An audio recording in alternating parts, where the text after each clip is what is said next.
Apocalypse chapitre 3, verset 14. Écrit à l'ange de l'église de Laodicée. Voici ce que dit l'Amen, le témoin fidèle et véritable, le principe de la création de Dieu. Je connais tes œuvres. Je sais que tu n'es ni froid ni bouillant. Puisses-tu être froid au bouillon. Puisses-tu être froid au bouillon. Ainsi, parce que tu es tiède et que tu n'es ni froid ni bouillant, je te vomirai de ma bouche. Parce que tu dis, je suis riche, je me suis enrichi et je n'ai besoin de rien.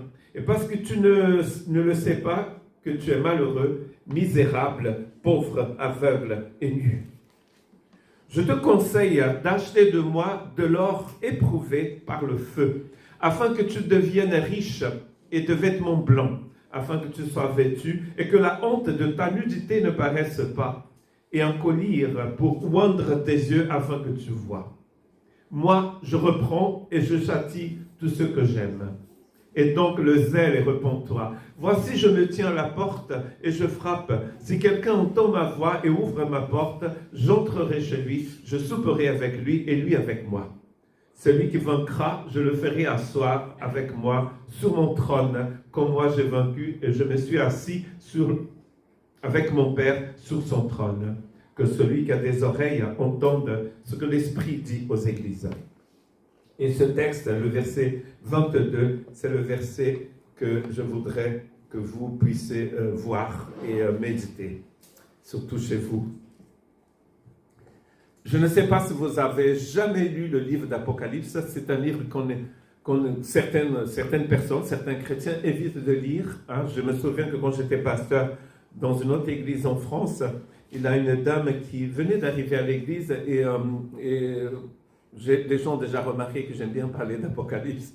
Et là aussi, je parlais pas mal d'Apocalypse et de la femme samaritaine. Je ne vais pas trop parler de la femme samaritaine ici, mais dans le Nord, on m'a dit une fois, quand je suis parti du Nord pour venir ici, on a l'impression qu'en disant, tu n'as parlé que de la femme samaritaine. Oh, j'étais très découragé parce qu'en disant, j'avais parlé aussi d'Apocalypse. Riez. Donc, on ne peut pas dormir ici dans cette église, pour ceux qui nous regardent.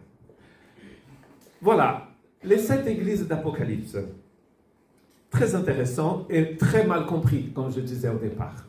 C'est-à-dire qu'on n'a pas compris que la lettre envoyée aux 7 églises doit être vue comme toute lettre du Nouveau Testament. Par exemple, 1 Corinthiens, 2 Corinthiens, Romains, Galates, Éphésiens, Colossiens. C'est exactement pareil.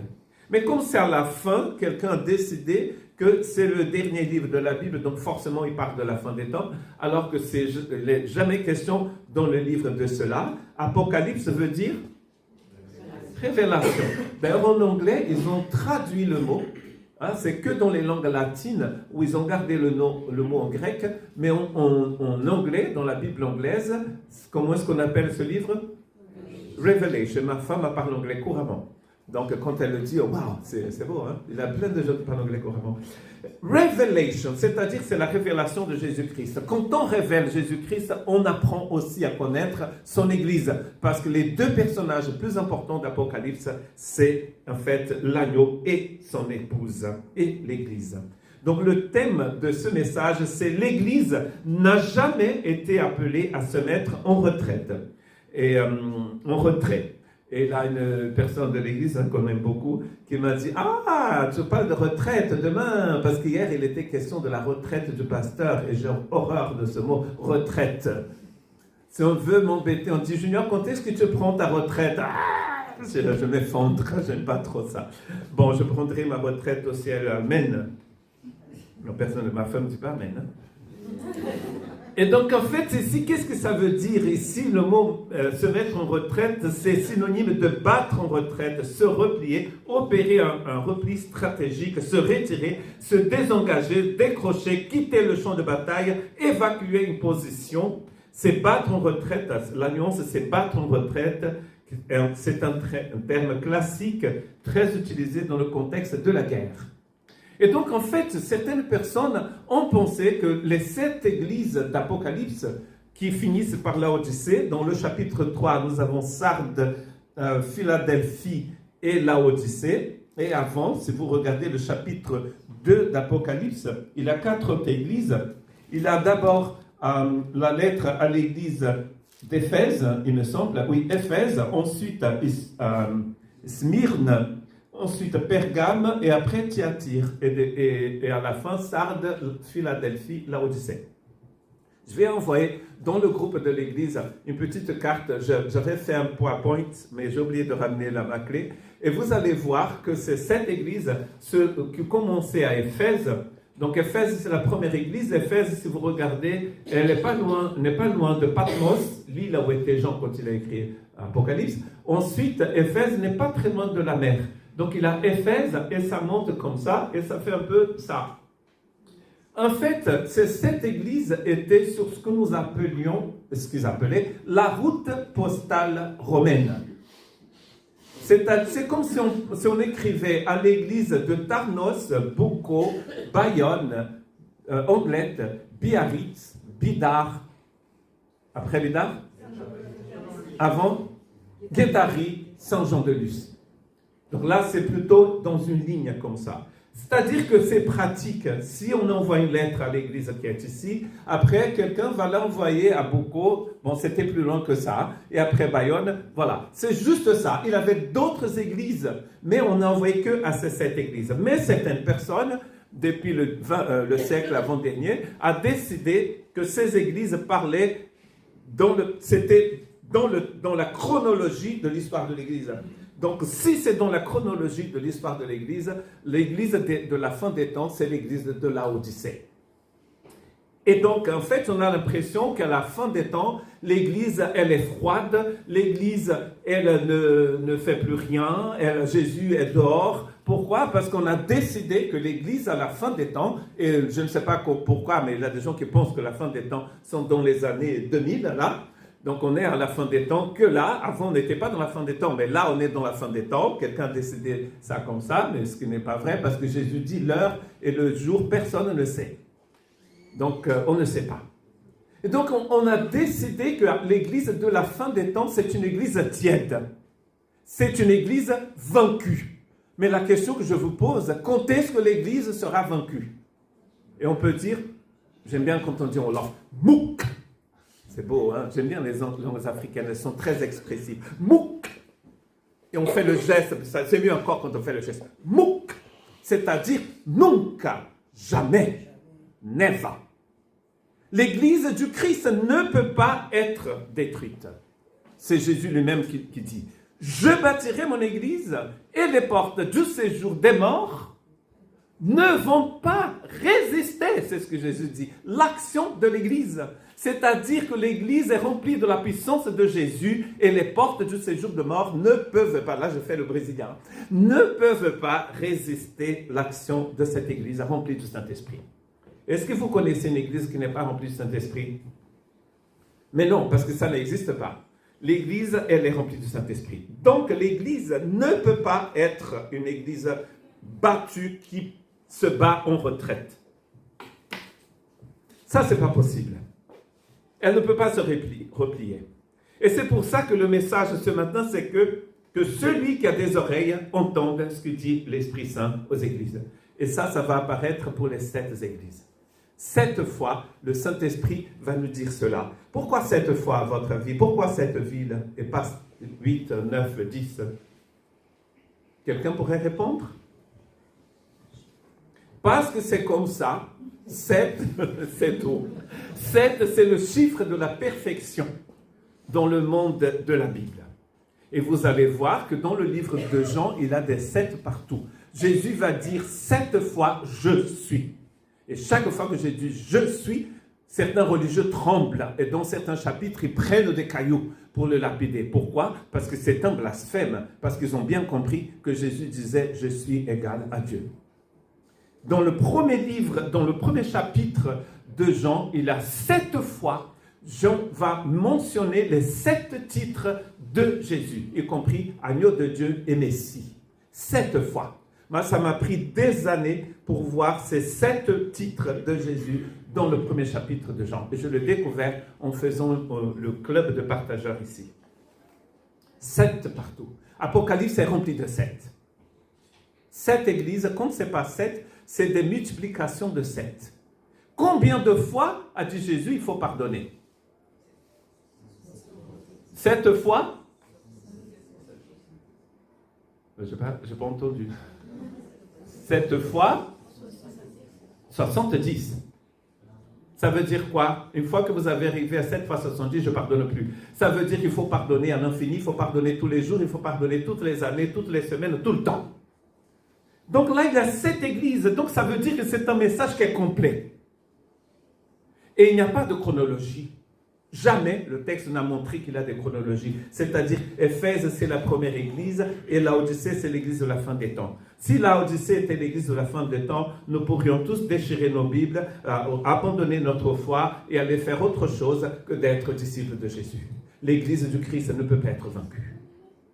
L'église n'a pas été appelée à disparaître, elle était appelée à triompher. C'est très différent, n'est-ce pas? Ce qui est très intéressant dans l'Apocalypse, c'est qu'il nous montre quand même l'église à la fin. L'église à la fin, on ne peut pas compter les croyants à la fin des temps. Ils sont tellement nombreux qu'on ne peut pas les compter. Ils sont tellement nombreux que Jean, après, il ne sait plus quoi dire, il dit des myriades, ils sont des myriades, on ne sait plus quel chiffre utiliser. L'Église ne peut pas être vaincue parce qu'elle appartient au Christ. Elle est venue, elle existe pour triompher. On nous a parfois enseigné que l'histoire de l'Église finit mal parce qu'à la fin, l'Église est tiède. Mais Jésus nous dit, et je vais vous répéter, « Je bâtirai mon Église, et les portes du séjour des morts ne prévaudront point contre elle. » L'avenir de l'Église n'est pas la défaite. L'avenir de l'Église, c'est la victoire. Amen. Vous savez que là, je ne sais pas si vous êtes au courant, il y a 2 guerres en ce moment. Une en Europe et une au Moyen-Orient. Je n'ai même pas besoin de vous dire où sont ces guerres parce que vous le savez. En fait, ces 2 pays font partie des 2 pays dans le monde où l'Église grandit le plus. Dans un pays où les femmes doivent se couvrir tout le temps, selon portes ouvertes, c'est là, et en Chine, où l'Église grandit le plus, ailleurs qu'en Europe. Et en Europe, où est-ce que l'Église a grandi le plus ces dernières décennies? En Ukraine. L'Ukraine est devenue le grenier missionnaire de l'Europe. Pour les églises baptistes, seulement l'église baptiste britannique est plus grande que l'église en Ukraine. Vous trouvez ça pas surprenant qu'il y ait une guerre dans ces 2 pays? L'église ne peut pas être vaincue parce que c'est le Christ lui-même qui le dit. Donc, regardons maintenant ces 3 dernières églises du chapitre 3 du livre d'Apocalypse. La première, c'est Sardes. Je vous promets, je vais vous envoyer la carte et vous allez voir que ces églises sont de Éphèse à Laodicée, sont dans cette région postale où il y a des routes romaines très développées, parce que il faut que la lettre passe d'une église à l'autre. Elles sont 7 parce que vous avez compris, c'est le chiffre de la perfection et Dieu est un Dieu qui fonctionne comme ça. Dieu ne va jamais utiliser un truc qui ne fonctionne pas. Dieu ne va pas nous donner un message que personne ne comprend. C'est pour ça que quand on lit Apocalypse, il faut essayer de comprendre le cœur du livre. Pourquoi est-ce que la Bible dit que Jésus a la clé de David dans Apocalypse? Parce que c'était prophétisé par Ésaïe. Celui qui a cette clé-là, il ouvre toutes les portes. Quand il ferme une porte, personne ne peut l'ouvrir. Mais quand il ouvre une porte, aucun diable, aucun Satan, aucun démon, aucun dictateur ne peuvent la fermer. C'est pour ça que l'Église grandit là où on n'imaginait pas. N'est-ce pas? La Corée du Sud. Qui aurait pu imaginer au siècle dernier que la Corée du Sud deviendrait la force missionnaire du monde? Il y a des équipes missionnaires dans le monde où ils sont carrément 100% des Coréens. Nous avons même dans notre mission, nous avons notre couple coréen. Je ne sais pas s'ils vont regarder cette vidéo, ils vont rigoler. Parce que quand ils sont arrivés, je disais au petit, « Oh là là, qu'ils sont beaux ces petits Chinois. » Et le petit Coréen me regardait, « Et toi, tu es Marocain ?» S'il ressemble à un Chinois, moi je ressemble à un Marocain. Ben, je dis, Alléluia, j'ai une soeur, une cousine marocaine. L'église de Sardes, qu'est-ce qu'on dit à cette église? Tu passes pour être vivant, mais tu es mort. Réveille-toi. Donc si l'Église passe pour mort, qu'est-ce que le Christ dit? Mais réveille-toi. Parce qu'on ne peut pas avoir une Église morte. N'est-ce pas? Ce n'est pas possible. Comment est-ce qu'on appelle Jésus dans le livre d'Apocalypse? Le vivant. Et le prophète a dit pour servir le Dieu vivant. Dieu est rempli de vie éternelle. Alors, il ne faut pas que l'Église soit morte. Donc si l'Église a un semblant d'être morte, Jésus lui dit, réveille-toi. Il a une apparence de vie, mais Dieu regarde au cœur. Donc Dieu voit que cette église de Sardes, ça craint. Donc il dit, réveille-toi. Il a peut-être beaucoup d'activités dans l'église de Sardes, mais il n'a plus de feu. Donc il faut se réveiller. Aujourd'hui encore, le Seigneur nous lance cet appel. Réveille-toi, ô toi qui dors. Ranime ceux qui sont sur le point de s'éteindre, dit Jésus à cette église. Reviens à l'essentiel. Parce qu'il n'est pas possible, on ne peut pas voir une église morte. L'église ne peut pas être morte, elle est vivante. Nous avons vu hier dans notre assemblée générale, nous avons présenté, Mathieu et Dorothée ont fait un travail magnifique. On nous a, si vous n'étiez pas là hier, vous avez raté ça. Nous avons vu tout ce projet d'église et ce que nous voudrions faire, parce que nous sommes une église vivante, n'est-ce pas? Et nous sommes vivantes au Pays Basque et dans les Landes, et même dans le Béarn, parce que nous avons notre petit Brice qui vient de Béarn. Nous sommes dans ces trois régions ici, peut-être même ailleurs, en France, dans cette partie de la France. Nous sommes vivants, là où vous habitez, il y a la vie. La vie est dans votre cœur, la vie est dans votre maison. Pourquoi? Parce que l'église est vivante. Donc si elle a un semblant de mort, Jésus vient et dit, réveille-toi.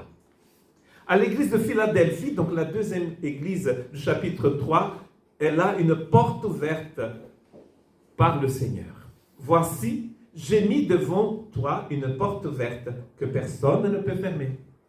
Toutes ces églises, elles se retrouvent aujourd'hui, pour ceux qui ne connaissent pas la géographie biblique, elles se retrouvent en Turquie, là où beaucoup de gens d'ici vont en vacances.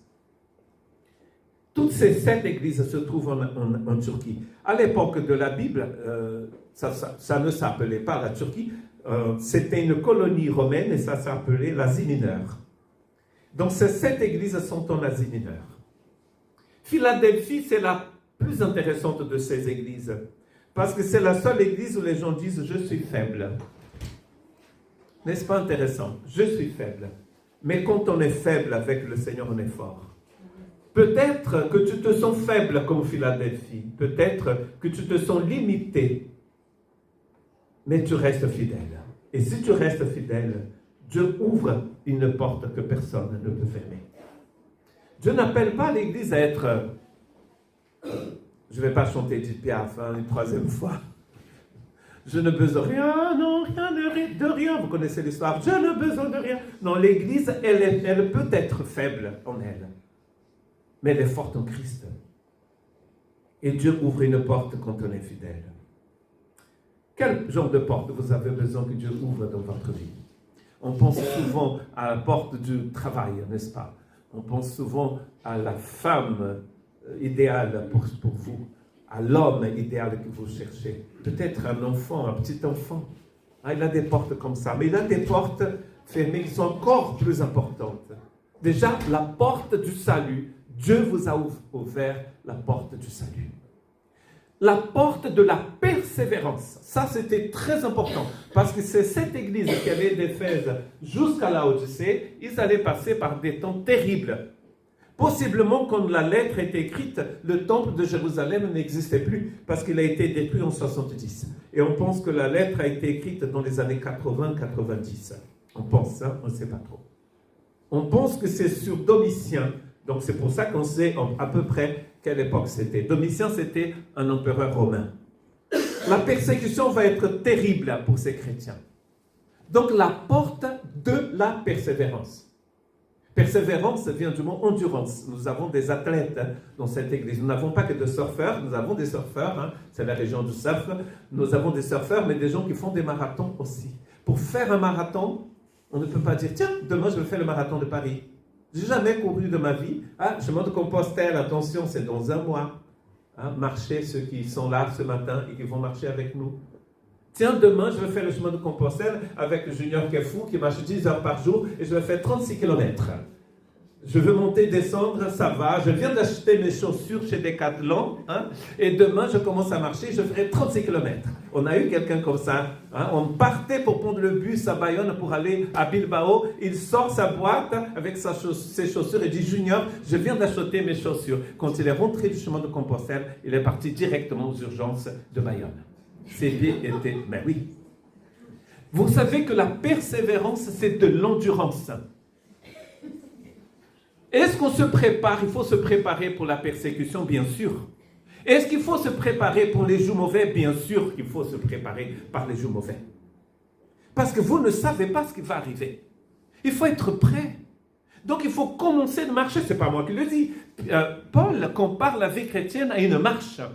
Et dans Hébreu, c'est même comparé à une carrière, à une course romaine. C'est-à-dire c'est une course tout droit comme ça. Si vous êtes déjà allé à Rome, vous pouvez même aller à Paris. Entre la Tour Eiffel et l'Académie militaire, l'école militaire, c'est le Champ de Mars, n'est-ce pas? Champ de Mars à Rome, c'est aussi là où on courait. C'est tout droit.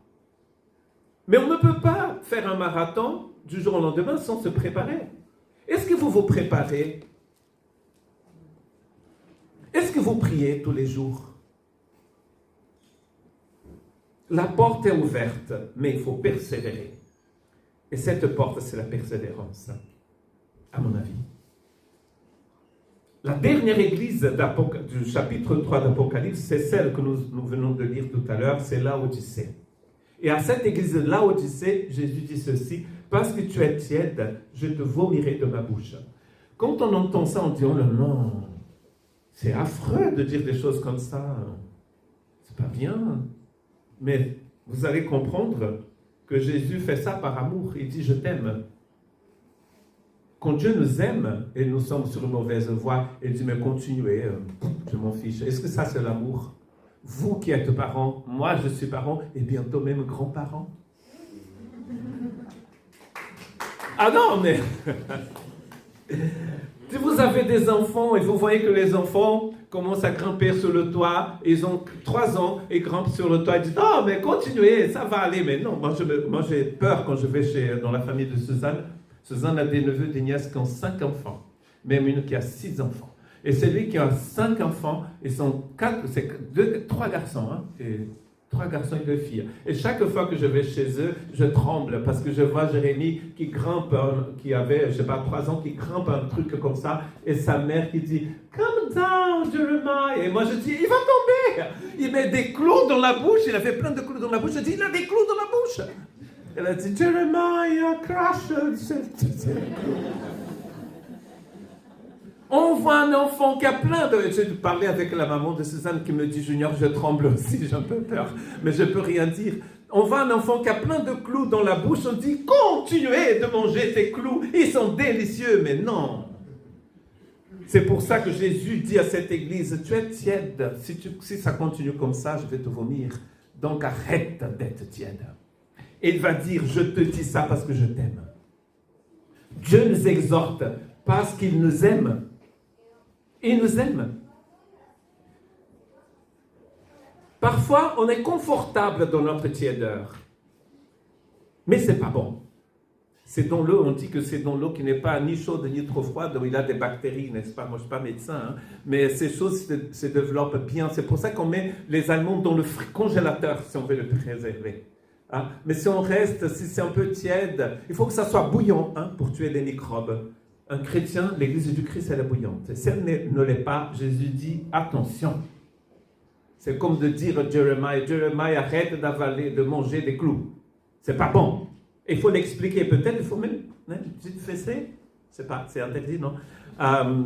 Pour qu'il puisse comprendre que mettre des clous dans la bouche, le salaire du péché, Romains chapitre 6, verset 23, c'est la mort. Quand est-ce que le salaire du péché, c'est la mort? Tout le temps. Ah, mais c'est un petit péché. Est-ce qu'il y a des petits péchés? Mais non, ça n'existe pas. Le salaire du petit péché, c'est aussi la mort et la grande mort. Petit péché, grande mort. Donc, si je suis sur un chemin de péché, Jésus va venir me voir et me dire, mais fais un détour. Je me tiens à la porte, dit Jésus à l'église de Laodicée, et je frappe. Ça aussi, c'est de la grâce, c'est de l'amour. Je corrige, il dit à cette église, ceux que j'aime. Parce que si nous ne corrigeons pas l'enfant qui remplit sa bouche de clous, est-ce qu'on l'aime? Non. On ne l'aime pas. Parce qu'il est en danger. Et les enfants de 3 ans, 4 ans, ne sont pas conscients du danger. Et parfois, nous chrétiens, nous, Église du Seigneur, parfois on n'est pas conscients du danger. N'est-ce pas? Et on joue, comme on dit en français, avec le feu. Quand on joue avec le feu, on se brûle. Donc ne jouons pas avec le feu. Quand Jésus frappe à la porte, c'est un message de grâce. Donc l'Église a été appelée à régner. Donc c'est pour ça que pour Sardes, pour Philadelphie et pour Laodicée et pour les autres églises, il y aura des exhortations pour qu'elles puissent régner avec le Christ. Un de mes prochains messages sera justement sur régner avec Jésus. L'Église n'est pas appelée à survivre, elle est appelée à régner avec Jésus. Pourquoi? Parce que nous sommes la lumière du monde, c'est Jésus qui l'a dit. Et Jésus a dit aussi qu'on ne peut pas cacher une ville sur la montagne. Vous êtes une ville sur la montagne. Quelle est l'importance de construire la ville sur la montagne à l'époque de Jésus, au Moyen-Âge, etc. Pourquoi les villes étaient construites sur la montagne? Hein?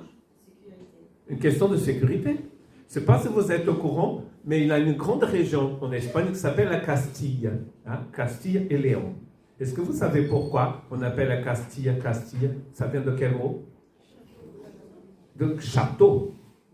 Car toute cette région de l'Espagne, l'Espagne est le pays le plus montagneux d'Europe. Je ne sais pas si vous êtes au courant. Toute cette partie de l'Europe, c'est une montagne. Madrid est à 1000 mètres d'altitude, quelque chose comme ça. Ils ont construit des villes dans des lieux très hauts. Nous sommes une ville sur la montagne, peut-être pas dans les Landes, où c'est plat.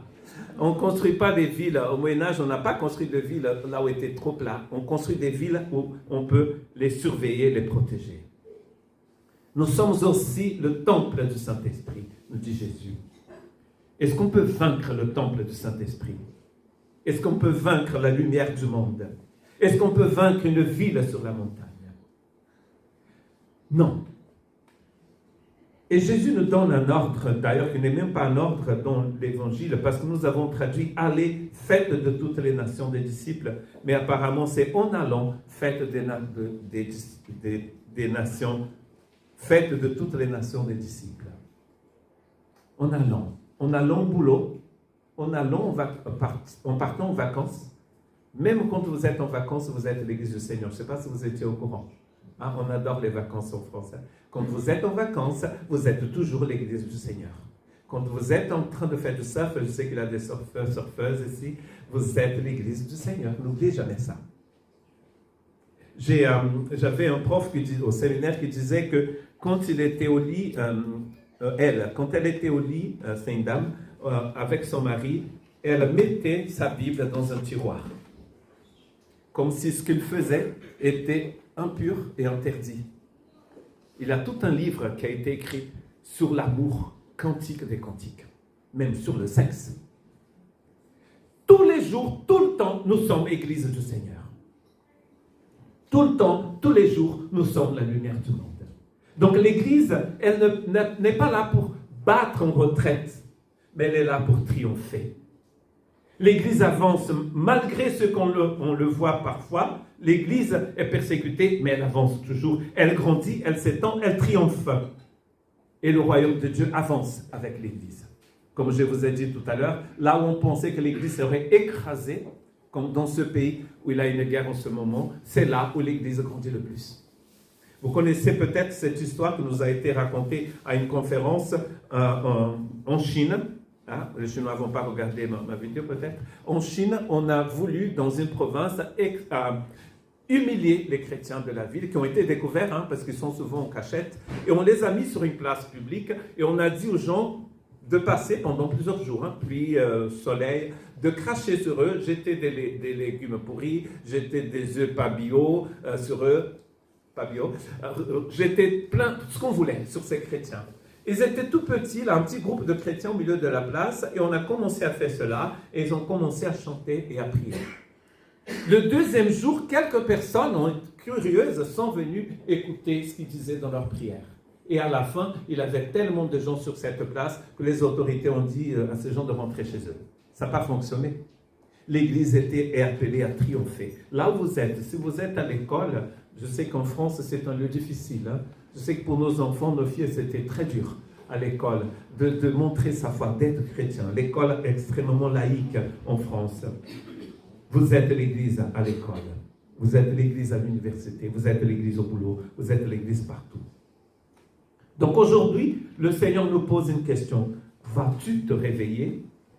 C'est le message à l'église de Sardes. Vas-tu rester fidèle? C'est le message à Philadelphie. Vas-tu ouvrir la porte? C'est le message à Laodicée. Demain matin, Jésus va frapper à la porte de notre cœur. Est-ce que nous allons ouvrir? Et ce message que nous allons lire ensemble, du chapitre 3, verset 22, mais qui apparaît tout le temps dans ce chapitre 2 et 3, lisons ensemble, que celui qui a des oreilles entende ce que l'Esprit dit aux églises. Donc l'Esprit a parlé ce matin à nos cœurs. Est-ce que nous avons des oreilles? Oui. Donc écoutons ce que nous dit l'Esprit Saint. Il nous appelle à nous réveiller, à rester fidèles et à ouvrir la porte. Merci Seigneur, parce que ta parole est vivante. Et tu nous appelles ce matin à continuer de courir avec toi et à te rester fidèle. Nous voulons, Seigneur, ici où nous habitons dans les landes de Pays Basque, dans le Béarn, à être cette lumière du monde et à encourager d'autres à te connaître aussi. Et encourager d'autres à venir vers toi pour recevoir la vie éternelle. Amen. Que le Seigneur vous bénisse et vous garde. Et je voudrais...